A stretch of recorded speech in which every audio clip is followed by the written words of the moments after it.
ثابت کر دیا نا، سال حضور پر جادو کر کے ہم نے ان کی بات کو ثابت کر دیا.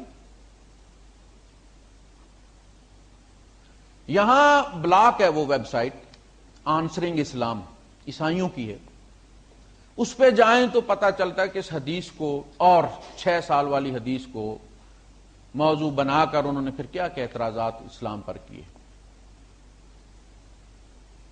سوال یہ ہے، یہودیوں نے ابو بکر پر نہیں کیا، عمر پر نہیں کیا، عثمان پر نہیں کیا، علی پر نہیں کیا، عبداللہ ابن مسعود پر نہیں کیا، عبداللہ ابن عباس پر نہیں کیا، خالد بن ولید پر نہیں کیا، امام بخاری پر نہیں کیا، مسلم پر نہیں کیا، ابو داود پر نہیں کیا، ابو حنیفہ پر نہیں کیا، مالک پر نہیں کیا، اور پوری اسلامی تاریخ میں صرف محمد پر کیا، جس کے بارے میں تمہارا قرآن کہتا ہے ان اللہ و ملائکتہ یصلون علی النبی. ہر لمحہ وہ ہستی اللہ کے درود کے سامنے رہتی، اور اللہ پاک فرماتا ہے فَإِنَّكَ بِأَعْيُنِنَا، اے نبی تو ہماری آنکھوں میں بستا ہے. الَّذِي يَرَاكَ حِينَ تَقُومُ، جب تو قیام میں کھڑا ہوتا ہے تو ہم تجھی کو دیکھتے رہتے ہیں. وَتَقَلُّبَكَ فِي السَّاجِدِينَ، جب تو سجدہ کرنے والوں میں سے گزر کے جا رہا ہوتا ہے تو ادھر نہیں، ہم تمہیں دیکھ رہے ہوتے ہیں. اس ہستی پہ جادو ہو گیا. 3 دینار کے عوض لبید ابن عاصم نے 3 دینار لے کے ہمارے نبی کو سال پورا یرغمال بنا کے رکھا ہے. باقی پوری اسلامی تاریخ میں 1,40,000 صحابہ نے حضور کے ساتھ حج کیا ہے، کسی پر نہیں ہوا.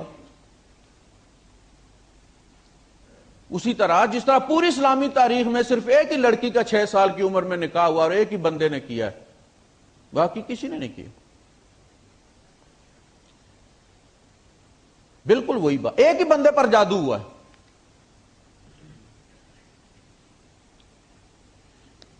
اب جب اللہ پاک اپنے نبی کی حفاظت نہیں کر سکا بھائی صاحبان، تو میں آپ کا ایمان کیا بناؤں؟ میں تو یقین نہیں کرتا. ابو بکر جساس الرازی رحمت اللہ علیہ اپنی کتاب احکام القرآن میں جادو والی آیات جو ہاروت اور ماروت والی ہیں ان پہ تبصرہ کر رہے ہیں. 4 پیجز کا تبصرہ ہے ان کا. وہ لکھتے ہیں کہ محمد صلی اللہ علیہ وسلم کی نبوت پر ایمان اور آپ پر جادو ہو جانے کا عقیدہ دونوں ایک بندے میں اکٹھے ہو ہی نہیں سکتے. اگر جادو ہو گیا تو آپ نبی نہیں ہیں، اگر آپ نبی ہیں آپ جادو ہو ہی نہیں سکتا. جو ہستی سوتے میں، جادو ہمیشہ کہتے ہیں جی غفلت میں ہوتا ہے، جو ہستی سوتے میں بھی جاگ رہی ہوتی ہے اس کا قلب آن لائن ہوتا ہے اپنے رب کے ساتھ، سوتے میں وہی نازل ہوتی ہے. اس لیے نبیوں کو سوتے سے جگایا نہیں جاتا چاہے نماز کا وقت بھی ہو جائے. اس لیے موسیٰ علیہ السلام سوئے ہوئے تھے تو ان کے ساتھ جو بندہ تھا اس نے جگایا نہیں تھا. جب وہ مچھلی سمندر میں چلی گئی تو اس کے جھنجھوڑ کے بتانا چاہیے تھا نا. کہا کہ نبیوں کو جگایا نہیں جاتا، مبادہ وہ اللہ کے دربار میں ہوں اور تم مداخلت کر دو. جو نبی سوتے میں بھی اللہ کے دربار میں ہوتا اس پر جادو ہو گیا 3 دینار کے عوض. انکم لتقولون قولا عظیما، تو چھوٹی بات نہیں ہے. یہ تو مدینے کے بچے بچے کی ہونا چاہیے تھا زبان پر کہ جس نبی کا آسمان محفوظ کر دیا گیا. آپ کو پتا ہے کہ قرآن کے نزول کے بعد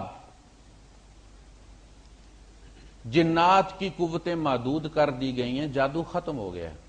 اب جادو نہیں ہو سکتا. میں چیلنج دیتا ہوں، دنیا میں بڑے سے بڑا جو جادوگر ہے مجھ پر کر کے دکھائے. قرآن گارنٹی دیتا ہے انہ لیس لہ سلطان علی الذین آمنوا وعلی ربہم یتوکلون. ان کا زور نہیں چلتا، ان کی کوئی طاقت نہیں اس شخص پر جو ایمان والا ہے اور اپنے رب پر توکل کرتا ہے.